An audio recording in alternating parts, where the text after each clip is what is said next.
Welcome to the J.W. Mitchell National Honor Society Request for Consideration period for the fall of 2022. This is the first time that this has been done, and if you are listening to the sound of my voice, that means that you received an invitation to the My Learning course that contains all of the information to help you through the process, and hopefully you have downloaded a request for consideration packet to reference as we talk through what you need to do. What this means, if you've received this invitation, is that you are a current senior at Mitchell, that you have met one of the pillars and another part of a pillar that are considered for membership. You have met the scholarship requirement, which is a weighted cumulative GPA of 3.5, and you have partially met the character pillar by not having any level 2 or 3 disciplinary referrals. There are currently 168 seniors eligible to submit a request for consideration packet, and the faculty council could choose 0 to 168 of those potential members. The process does follow the National Honor Society national guidelines, and we are guided by that process. So you got the invitation to the course, you're ready to hear what you need to do, so let's look at where you are in the process. As I've already mentioned, there are pillars that define what National Honor Society is all about. Those pillars are leadership, service, character, and scholarship. Each of those are weighted equally in the process, which is your packet is evaluated by a rubric, and all 4 of them are worth 25% of the total score available. You've already met this scholarship, which means that you've satisfied 25%, and you've partially met the character pillar. Let's talk a little bit more about the pillars, because those are important not only for you as you're considering submitting a request for consideration, but if you should be selected to be inducted into the society. For scholarship, the first pillar, I've already said you have to have a minimum 3.5 cumulative weighted GPA, and if you are selected, you do have to maintain that until graduation to be eligible for our cords and stole, which are the regalia that represent us in graduation. And you also have to tutor 4 hours per semester, which means that you would have to get in 4 hours this semester and 4 hours second semester. The second pillar is character, and like I said, you've met part of that because you already have a clean disciplinary record, which means no level 2 or 3 disciplinary referrals. And the second part of that is the survey that will be put out to the faculty to give us some feedback on your character, and that just kind of is how you conduct yourselves in classes and around the campus and being a responsible member of our school community. If you are selected, you do have to continue to maintain that high level of character and to keep a clean disciplinary record. Dismissals can occur if you do receive a letter 2 or you do receive a level 2 or 3 disciplinary referral. That would be taken before the council, and they would make a decision about that.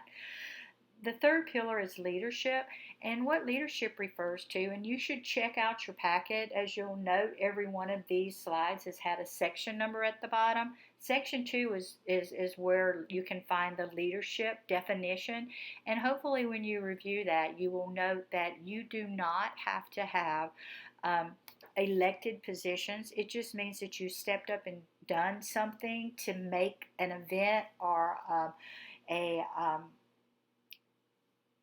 charitable opportunity or something happen that would not have happened if you hadn't taken charge. That's pretty clearly defined in there, but if you have any questions, come to see me. The fourth pillar is service, and this really is at the core our basic goal as a member of the Mitchell community at school and both out in the community is to provide service. And community service means that you are giving back to the school in the form of participation in a club or an organization or even an athletic sport or the band. It does for consideration purposes count things that you've done for other clubs, but once you're in the club, you do have to continue to do community service, and it would only be able to count if it was not for another club. You do have to have been involved in a minimum of 2 school activities since the 9th grade. If you're selected, as I've already said, you do have to complete 10 hours a semester in addition to the things that you do for our club. So what does NHS do? Because this really is what we're all about. In service to the school, we do participate in school-wide tutoring. You can volunteer through academic lunch, but we also offer before and after school opportunities in the media center Tuesday, Wednesdays, and Thursdays, which you'd be able to do. If you are accepted for membership, you'll find out more about that. We sponsor the most wonderful week of the year around the holidays every year, and we also do a teacher adoption project where we provide supplies for the teachers that they need for the classroom that maybe are not necessarily covered by the budget. We also are a big partnership in the community. We get a lot of requests for community service. Some of the things that we do annually are the Pennies for Patients in February. We participate in the Relay for Life, which is in conjunction with in partnership with the American Cancer Society. We also do fundraisers for the Metropolitan Ministries. At Christmas time, we sponsor a family through Angel Tree. We've also participated in the Multiple Sclerosis Walk in Tampa for the last few years, and we are getting ready to participate in the Out of the Dark event in Sims Park on October 1st.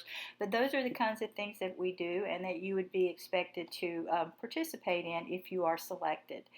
So that's what you would do as a member. If you are selected, here are the things you have to do. You would need to pay your new member dues and fees by October the 10th. Induction is going to be on October the 11th, so you would have to have paid your dues, which are $30, and cover NHS Polo in your annual dues. You would be able to do that in RICOR or by check or cash, and if you are selected, that information would be provided to you upon notification. And you have to remain a member in good standing. Just a note so that you know when you're going to receive confirmation of whether or not your request was accepted or deemed a not yet. That's going to happen during the week of October 3rd, which gives you kind of a very small window to get everything done by October 10th, but I know that you can do it. The Member in Good Standing is a system that is described by the National Honor Society bylaws, and it means that you meet all the requirements of National Honor Society memberships every semester, and they are aligned to the pillars. In character, you don't receive any disciplinary referrals, and you attend and participate in all of our meetings and events. Scholarship means you maintain your 3.5 GPA, and you also complete your tutoring hours. Leadership just means that you are someone in the club who you meet your requirements, which are the participation in the National Honor Society Club, 1 per semester, and in the 2 events per semester. Service is outside of the club events. Community service can be completed usually out in the community. Lots of opportunities are advertised through Mrs. Chamberlain and also through our National Honor Society page. Those are things that you do for a nonprofit business and that you're not getting paid. I know that there's been current legislation regarding being able to submit work hours for your Bright Futures community service. That's not the case for National Honor Society, so keep that in mind as you're completing your request for consideration. And then service throughout the year just means that you do what's expected of you. And I know it sounds like a lot, but it really is all meant to give back to the school and the community in the ways that we are willing and able and capable of doing. So those are the things you need to know. Consider, are you ready, by looking at where you stand in all 4 of the pillars: leadership, service, character, and scholarship. Again, I refer you back to the request for consideration packet, which is 6 pages long, and you do need to read it because it does give you very specific information. If you are accepted, you should be ready. You should be prepared to attend one meeting every month, which is always on the second Wednesday of the month, and participate in the NHS activities, the committees, and the events that we sponsor every semester. You would make sure that you have paid your dues, that and you complete your community service hours, which are 20 per year, 10 per semester, and your tutoring hours, which are 8 per semester. 8 per year and 4 per semester. So, a couple of things you might have questions about. Who selects the member? We have an advisory council, faculty advisory council, made up of 5 faculty members here at Mitchell. They meet to review your request for consideration packet, and it's evaluated based on a rubric that evaluates what you have submitted as your accomplishments in each of those 4 pillars. And that determines your overall score. There is not a certain number selected. It's whoever meets the benchmark, which there is a threshold that's determined by the numbers, and anybody who meets that threshold is considered by the council.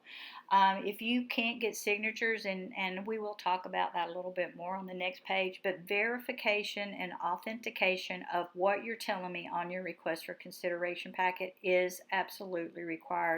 That means that you get a signature. It can be a physical signature or an electronic signature, but if it is not validated by the supervising adult or organization, it will not count. If you're having some issues with that, I strongly encourage you to see me. I will work with you, but you need to let me know before the deadline, which is September the 26th at 3:30, that you're having issues so that we can work something out. If you're trying again and you should come and see me to get a copy of your application from the spring. That will help you not only know what you have that you may not remember now, but I can also give you some feedback on the types of things that you should maybe allocate to each individual pillar to round out your application so it is viable when the faculty evaluates it. The notifications, whether or not your application was accepted, will happen, as I said, the week of October 3rd. If you are selected or if you're not quite yet selected, you will receive a notification in the form of a letter from me or a visit from our officers with the traditional carnation and more information about what you need to do. If you are not selected, I will strongly encourage you to come and see me, because National Honor Society in high school is not the be-all and end-all of every honor society. It does position you for success, but you've already done things that are going to position you for success, and I'd be happy to discuss with you what you can do to prepare yourself for admission to an honor society in your next academic step. I've already said you can get dismissed from National Honor Society, but we're not going to dwell on that. But this next item is the front page of the request for consideration packet. I've highlighted some things on there, most specifically the date when it is due, the fact that signatures are required, and that it has to be signed off on by not only you, but your parent or guardian. Because when you're submitting this packet to me, you're saying, this is what I look like. These are the things that can be distilled down to something that you can evaluate and make decisions about. So make sure that you give yourself plenty of time to get all of that done.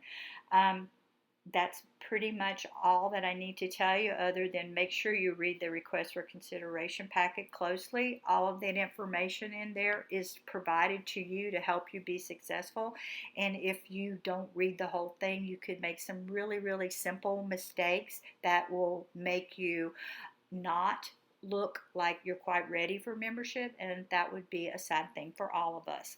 If you have any questions, I'm Miss Crabtree. I'm in the Media Center. I'm usually in room 204 or 215, but you can always ask for me at the front desk and they can point you in the right direction, or you can ask Miss Crabtree using the link within the My Learning course. Again, I want to help you through it. let me know, and I look forward to meeting all of you soon.